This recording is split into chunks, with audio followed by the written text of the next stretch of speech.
Hello everyone and welcome to this week's lecture. Hopefully you've already pulled up the PowerPoint entitled How Trans Studies Challenges the Gender Binary. The PowerPoint is 23 slides including the title slide. Now, for this lecture, what we're going to be doing is we're going to be changing pace a little bit.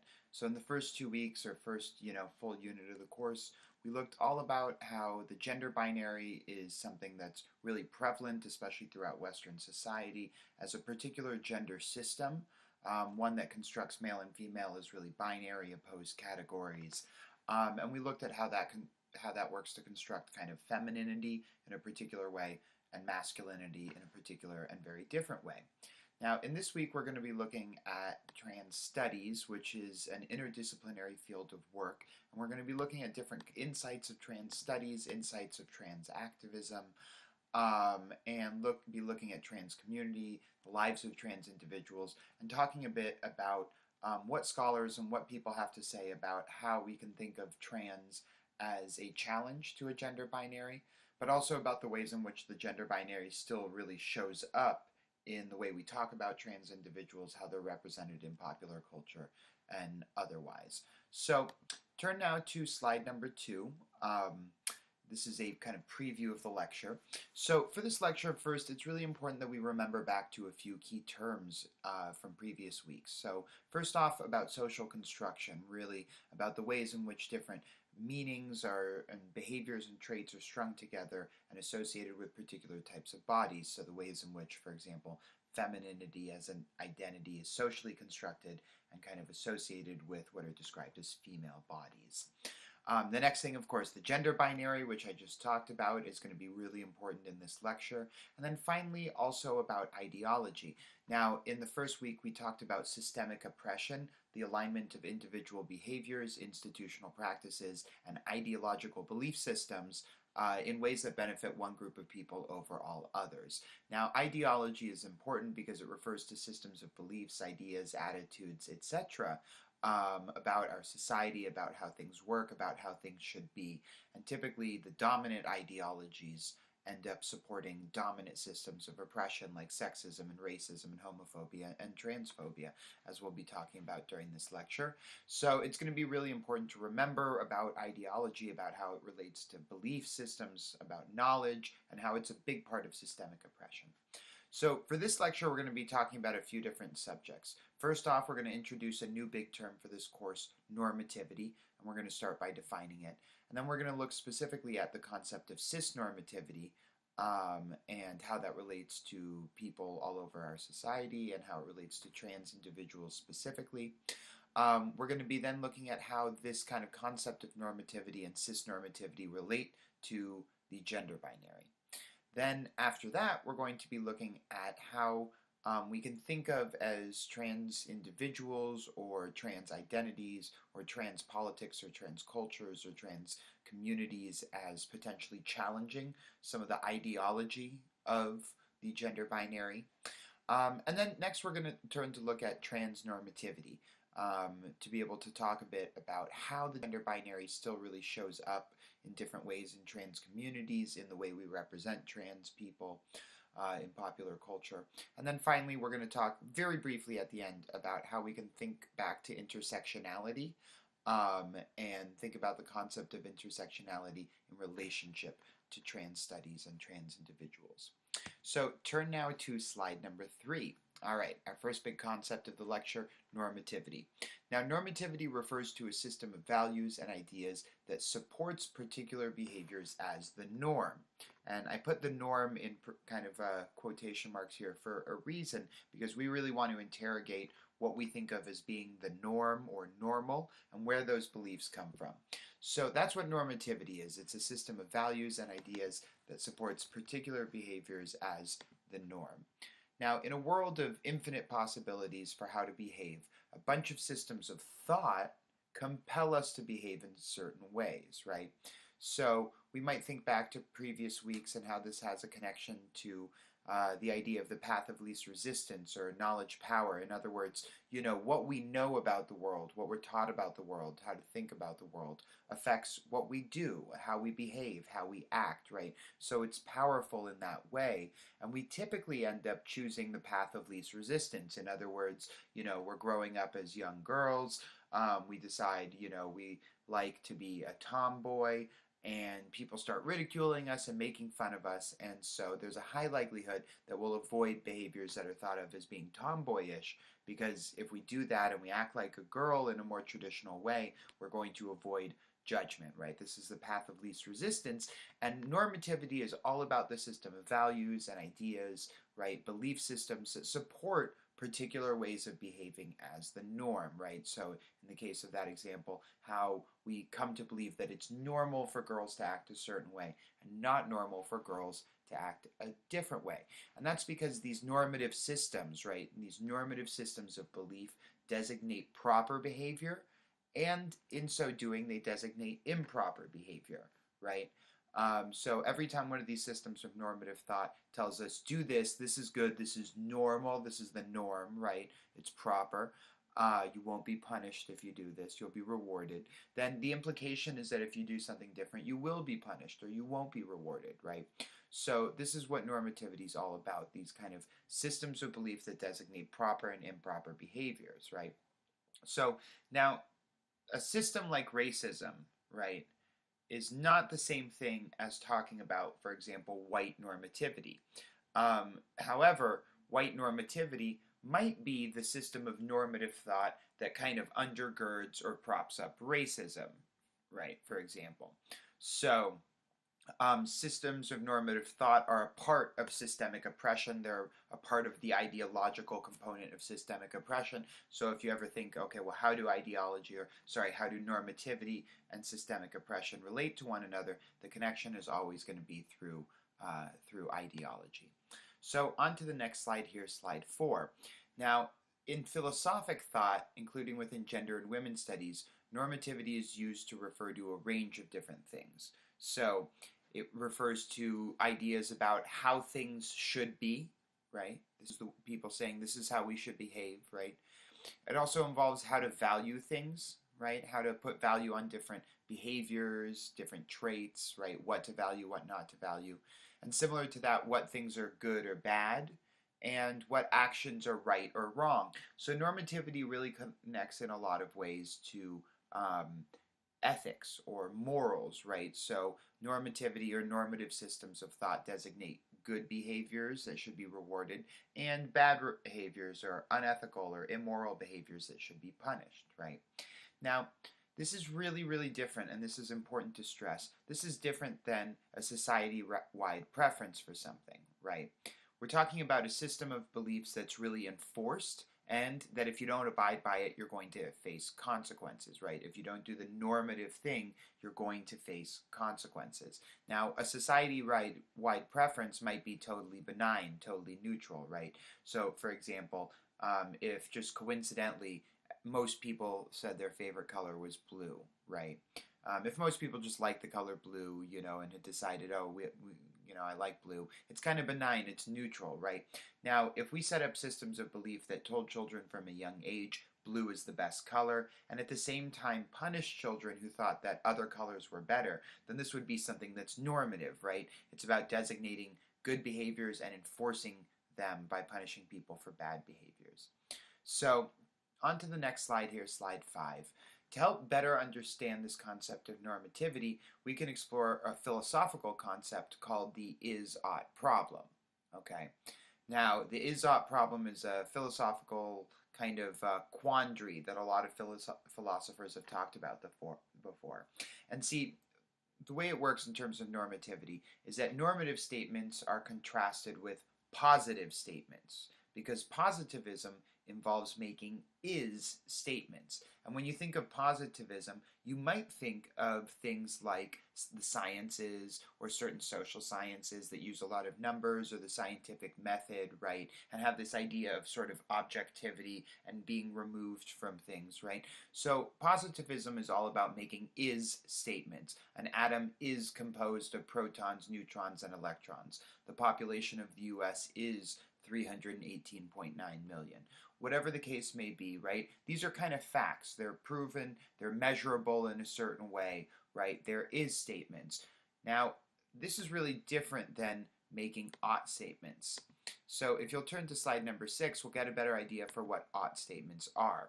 So ought statements are about preferences. They imply moral positions, ethical positions, political positions, right? They're about preferences. They're not about making some sort of scientific claim about what is or is not, right? They're trying to make a claim for what society should or should not value. So when you say, for example, people should not riot, or we should build a wall on the US-Mexico border, or we should impeach the president, or we should smash patriarchy with a gigantic hammer. These are making is statements, okay? Making ought statements. The word should here implies ought, right? You're like, we shouldn't do this. We're not saying that it definitely doesn't happen. We're not saying it can never happen. We're just saying it shouldn't, right? We're kind of indicating some sort of a preference, right? Something that isn't objective, right? Isn't positivist, but is normative, right? It's a preference. It's a moral or ethical judgment about things, right? Now, if you turn to the next slide, we can kind of bring these two things together to understand normativity. Now, normativity is important in our field, of course, because as we talked about, it's an important part of systemic oppression.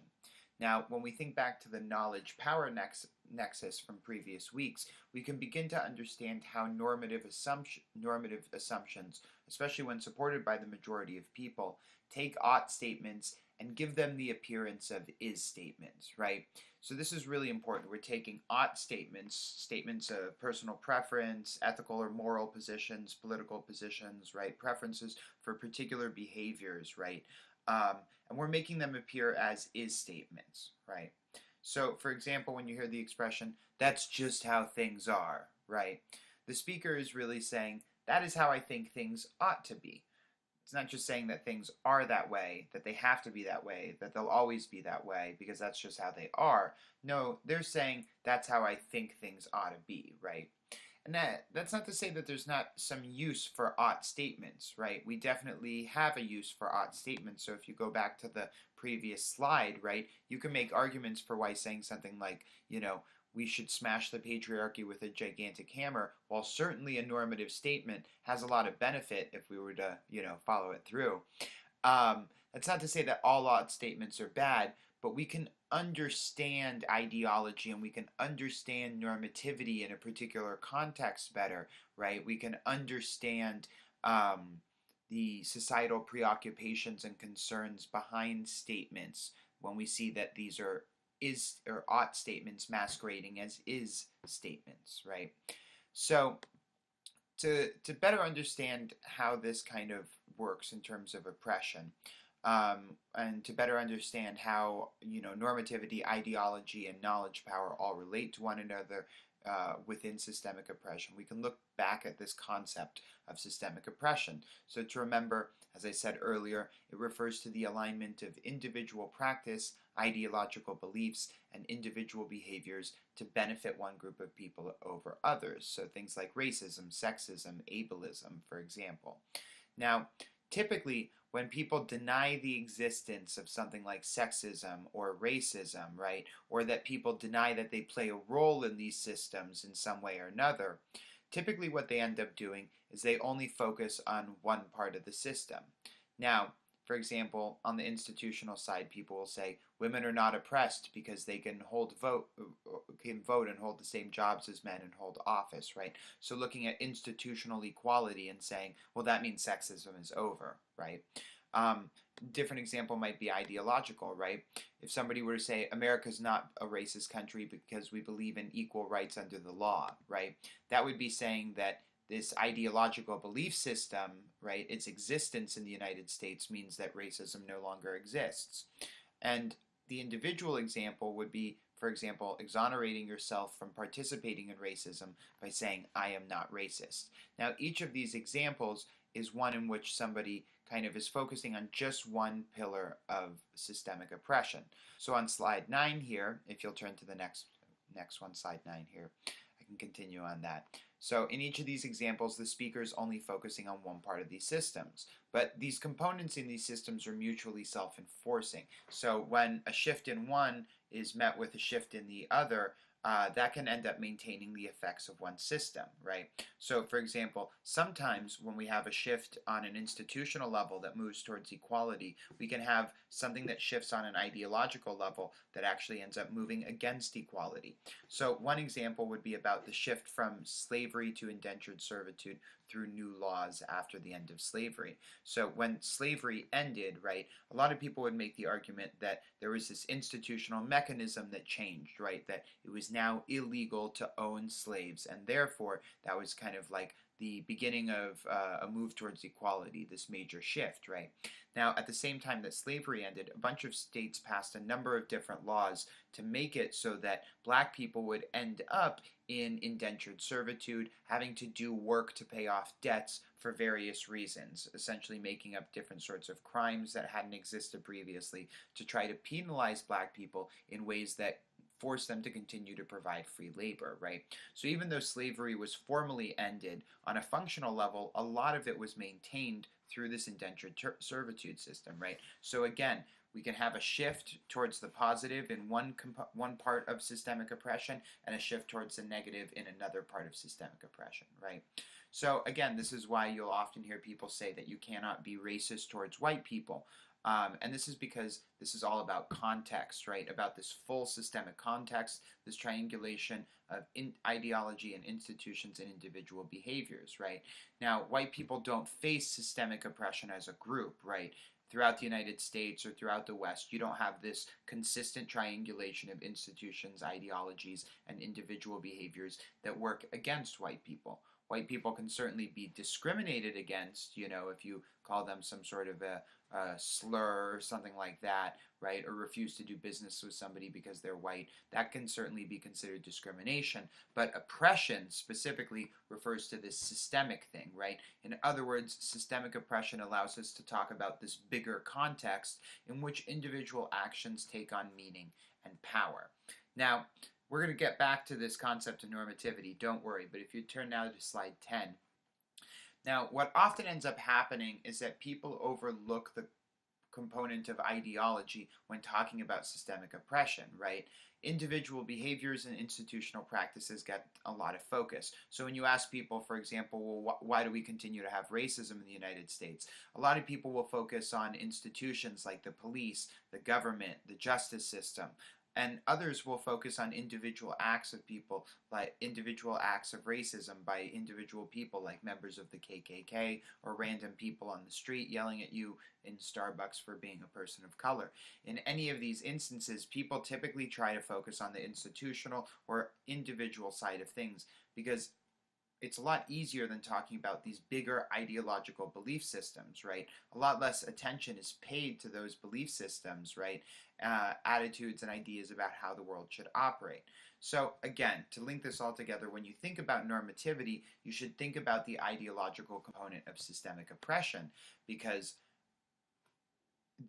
these systems of normative thought are what compel people to continue to act in ways that support the ideology, institutional practices, and individual behaviors of these systems, right? So, to turn to the next slide here, we can continue to think then about why challenging normative systems of thought or trying to change ideology is important, because all three components of systemic oppression are linked. Ideological beliefs that are normative, that we take as natural and normal, dictate how institutions and individual behaviors play out, right? Now, that is to say that if we were to change institutional practices and our individual behaviors as a society, which we certainly need to do to combat racism, sexism, homophobia, transphobia, right? It might not end up having a full substantial change on that system because we might still have an ideology that's oppressive, okay? And we might not have challenged and changed that ideology at the same time we're changing these institutions and individual behaviors, right? So the best example of this, which links kind of into what I was talking about with this move from slavery to indentured servitude, has to do with the American ideological belief system that supports freedom and individualism. So the normative belief systems in the United States compel people to support individualism, right? In other words, they compel people to support the idea that the individual is free, right? That they have a bunch of liberties, but also because of that, the individual is individually responsible for their life, right? Now, what that means is that if somebody fails at something, for example, fails to make money, support their family, the belief system in the United States oftentimes insists that that's because of an individual failure. And you hear people talk about things like welfare queens or people preying on the welfare system, right? This is all based on this idea that if you're poor, if you don't have money, it's an individual failure, right? Which completely ignores the fact that systems like sexism and racism and transphobia make it so that women and people of color and trans individuals struggle to make anywhere near as much money as people that are white or male, right, heterosexual, etc. So on to slide 12 here. In any study of culture, normativity is important because it sets the context for the production and consumption of cultural artifacts and other cultural practices. Now, this really allows us to think about how, for example, the representation of trans individuals in popular culture, right, can perhaps relate to normative belief systems, can prop up normative belief systems, and that's because in the study of culture, again, normativity provides us with the context for the production and consumption of cultural artifacts or other sorts of cultural practices. So when we hear people talk about something being edgy or subversive, right, that only is a term that you can use because of the normative context in which that thing takes on meaning, right? So something's not going to be edgy or subversive if the society that we live in is already edgier than that artifact, right? It's going to be considered like old or dated, right? So artifacts, cultural practices, these are considered edgy or subversive, or they take on other sorts of meanings because of this bigger context in which they're produced and consumed, right? So if you think about shows like South Park or The Simpsons, right, people will debate endlessly about whether or not the shows are offensive or whether or not they're subversive, whether or not they support racism or whether or not they challenge it, right? And those debates oftentimes relate to how we view systems like racism working, how we think of their normative beliefs, right? And that determines for us whether or not the show, like South Park or The Simpsons, actually feels like it challenges those systems. So on to the next slide here, slide 13. What this means in a sense is that a study of culture, broadly speaking, can be a study of the normative assumptions of a society, right, and therefore the social, political, and moral preoccupations of something, right? So we can watch different TV shows or listen to music or read books, all to gain some sort of insight to the various normative belief systems of any society at a particular time.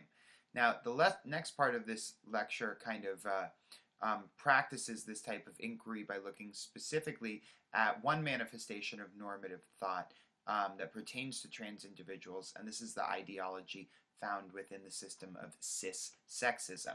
So in that system, we see that there's a normative way of being cisgender that manifests in cultural practices in the US and really reaffirms the gender binary.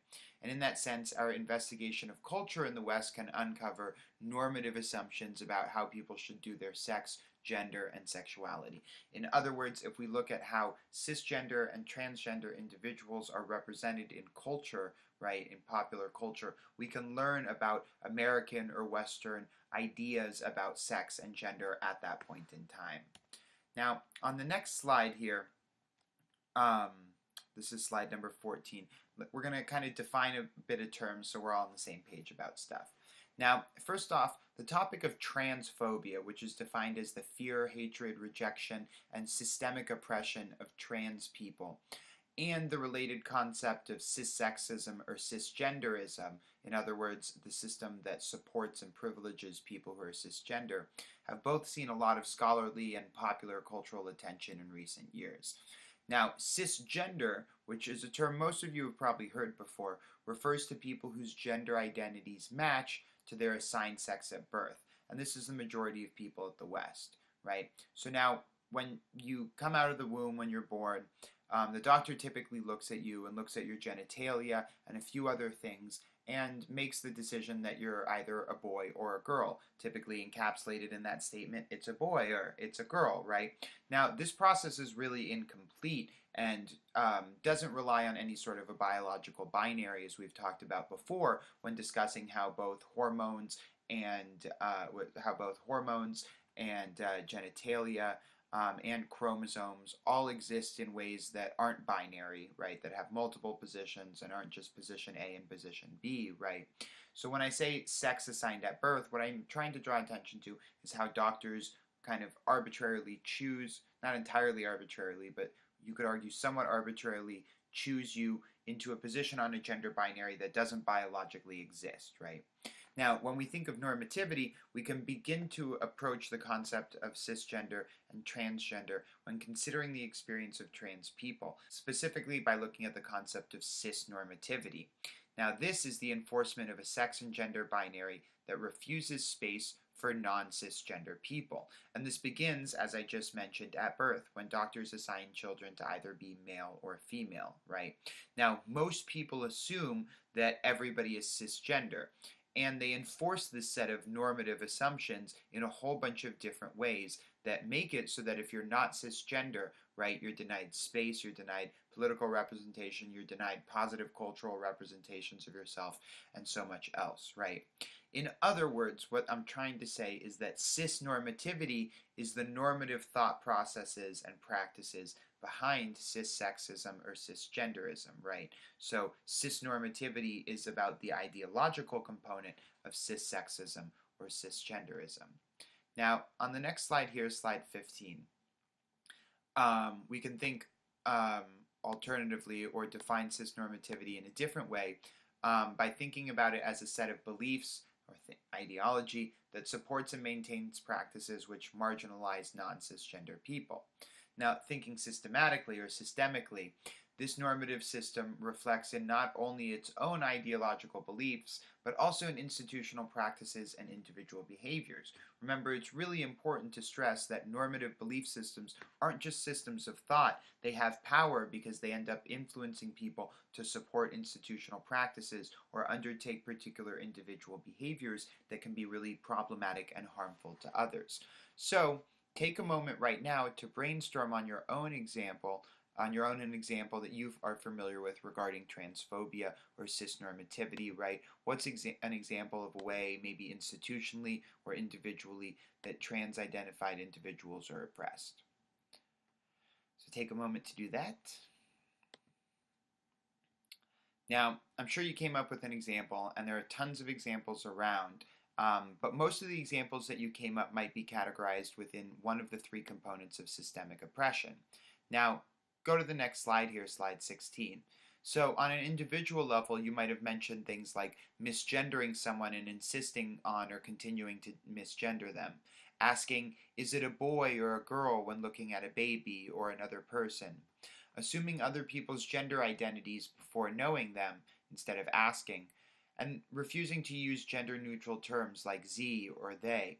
Now, all of these are individual acts that people do to other people that most of us would consider to be transphobic and problematic. Others of you might have said stuff like the exclusion of trans health issues from coverage, which still continues to be a problem on faculty healthcare at the University of Arizona. Or you might have mentioned something like the creation of laws policing bathrooms. Now, these are things that are really easy to come up with for a lot of people. They're things that maybe you've seen on the news, heard people talk about. But a lot of people might not immediately jump to this third section, ideological things. So belief in a sex binary on a biological level, right? For example, the idea that there's only XX and XY, or the idea that all men have totally different levels of testosterone than all women, or the belief that genitalia is just one or the other thing and that there's no in between, right? A belief in these is a big part of the ideology of transphobia, or we might say these are big parts of cisnormativity, because they take is statements, or they take ought statements and make them appear as is statements. When people say gender and sex are binary, there's just two of them, right? What they're doing is they're taking an ought statement and making it appear as an is statement. There's no biological basis for a gender and sex binary. So when people insist that it is a thing, right, what they're really trying to say is, I think it ought to be a thing, and I don't want to open up space for people who don't identify as male or female. Now, another ideological component of transphobia is a belief in biological determinism. This relates to the first one. If you believe that sex is just A or B, just male or female, and that there's a biological sex binary, then it's really easy for you to assume then that those separate, opposite biological positions will naturally create different identity categories vis-a-vis gender, like masculine and feminine, right? So these are two big ideological components in transphobia. Go ahead and turn to the next slide, slide 17. Now, many more examples abound than the list I just provided about individual, institutional, and ideological aspects of transphobia. And because of the systemic nature of oppression, these are really mutually enforcing things, right? In other words, our ideologies about biological statements, right, lead to normative judgments about how people should do their authentic gender. Now, these ideological assumptions about sex and biology lead to normative statements about gender performance, as I just mentioned. In other words, by dictating a normative, in other words, what people call normal way to be, these ideologies implicitly define that which is abnormal and subject to marginalization. In other words, anybody who doesn't abide by a strict gender binary and stick to the gender that they were assigned at birth, right? Now, a lot of cis-sexist and cis-normative beliefs are not held maliciously per se, but normative belief systems appear as natural and normal, so oftentimes they go unchecked and unthought of. But that is to say that the vast majority of people do maintain a belief in a sex binary and in biological determinism. They don't realize they're being transphobic. However, they're doing it because these are normative belief systems that totally masquerade as being normal. Now, on to slide 18 here, we can connect back to the question of the gender binary and talk about kind of, well, how does this all relate back to that? What do trans politics and trans representation, how do these relate to the gender binary? Now, as discussed before, the gender binary has an underlying set of ideologies or normative beliefs, right? Ideology about biological determinism, about binaries as a useful gender system, a broader way of just knowing about the world through binaries like black, white, good, bad, all these sorts of pairs, right? And with all these pairs, a really clear distinguishing line where these things are totally opposite one another. One's over here, one's over here. They're totally distinct. They're totally separate. And then finally related to that, an implicit dislike for ideas about a spectrum, right? So in other words, an implicit dislike for anybody who would come in and say, well, there's not male and female, there's a gender spectrum, right? The logic, the ideology underlying a gender binary is that these positions are really distinct, right? So the question then becomes, do trans experiences, transcultural or representational politics, communities, or other aspects of trans identities challenge this set of ideologies, right, that relate to a gender binary? Now, a partial answer to this question here on slide number 19 would be yes, though this is contested. Before talking about why this is contested, let's talk about why a lot of people would say that yes, trans politics and transcultural representations and trans individuals challenge the logic of a gender binary. Here's some ways that people might consider it. For one, it challenges the notion that biology at birth determines your sex and gender, right? This is really on a simple level, and part of the reason it does that is by continuing to challenge the idea that there is a sex binary, right? In other words, a biological binary, chromosomal, hormonal, genitalia related, etc., right? Another thing that we could argue is that it challenges the idea of a two and only two system or binary by adding additional identities. You can make an argument on a discursive level that even by identifying as a trans man or a trans woman, right, In doing so, individuals suggest that there are more than just I'm male, I'm female as these two and only two positions, right? And then it also introduces the possibility of movement from one position to another. In other words, it introduces the possibility that while you can be identified as others and have your gender determined by others as male at one part in your life, that at another part in your life, that can be with female. Um, and those are just some of the challenges that are presented to the logic of a gender binary. Now, much can also be said about how this challenge to cisnormativity is also ideological and institutional and individual, right? It's not just about kind of challenging this idea that there is a gender binary, but it's also about challenging the institutions and individual behaviors listed on, slide 16 that prop up a system of cissexism or transphobia. Now, on to slide number 20. Now, we're going to talk here for a little bit about the concept of transnormativity. Now, transnormativity refers to the creation and enforcement of normative assumptions about how trans people are supposed to do their gender identity, right? In other words, the creation and enforcement of normative assumptions about how to be properly trans, right? How to be a proper trans man or a proper trans woman. Now, many of these beliefs are enforced within trans communities between trans individuals, but certainly the vast majority of them, and the most pernicious of them, the most, deadly and destructive, are those that are imposed by cisgender people and a cisnormative society from the outside in. Now, similar to cisnormativity, these belief systems have serious reverberations in institutional and individual practices, which is to say, as we begin to see more institutions dealing with trans individuals in more positive ways, we could argue that those ways still make a lot of assumptions about who trans people are, about what they feel, what they think, what they believe, etc., etc. So what are some examples? Well, turn to slide 21.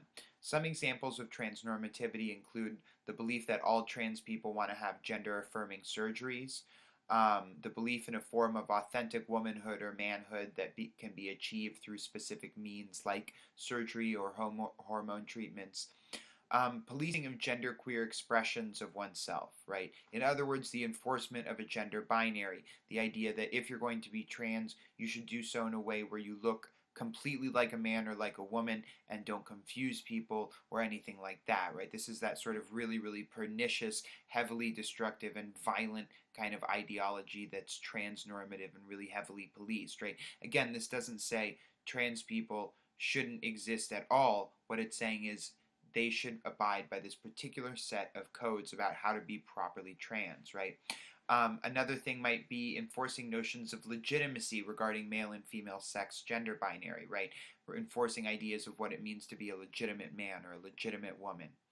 Another thing we could look at is what's called respectability politics, right? The idea that any group of people who's marginalized needs to act in a respectable way, right? To be respectful of the people who are oppressing them, right? To behave professionally and stuff like this, right? This is another really transnormative belief system.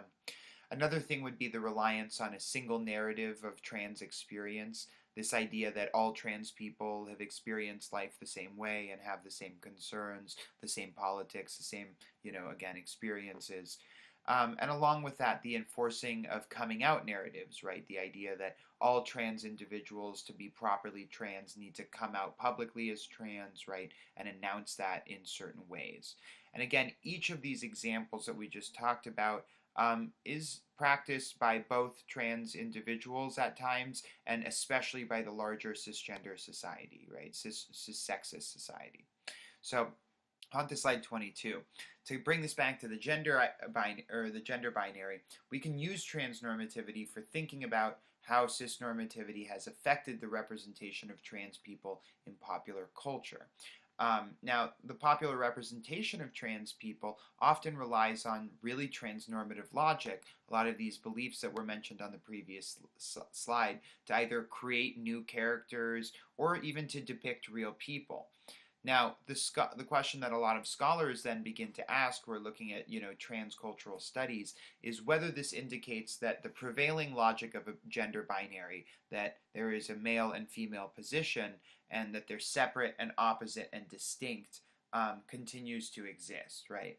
So, what we might ask then is, to what degree representations of trans individuals in popular culture still insist on the idea that there are two positions, that they're totally opposite, totally distinct, male and female, but you can move from one to the other. However, once you do move to the other, you have to be this way in this very, very specific, right, very normative, right, or hegemonic way to do masculinity or do femininity, right? So we can ask these sorts of questions to be able to analyze, how different representations advance a particular politics in different ways.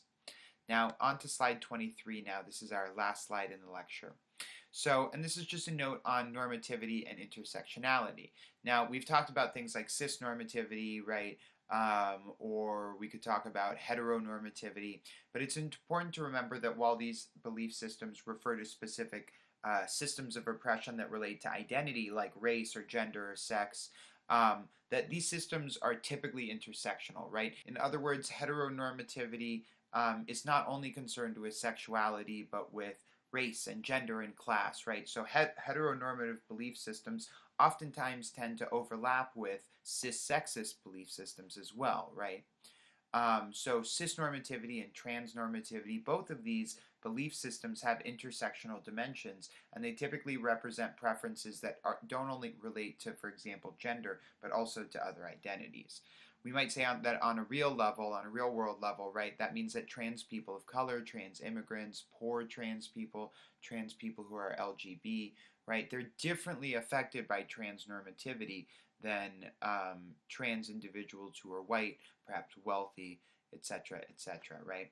And one way that we can look at one way that, oh, sorry, I got the yawns coming. So one way that we can look at this, one way that we can, the course material for this week looks at this, is by looking at Caitlyn Jenner when she came out as trans, and the various narratives that surrounded her transition, right? How was she represented? How was she talked about? And the forms of acceptance or rejection she faced, right?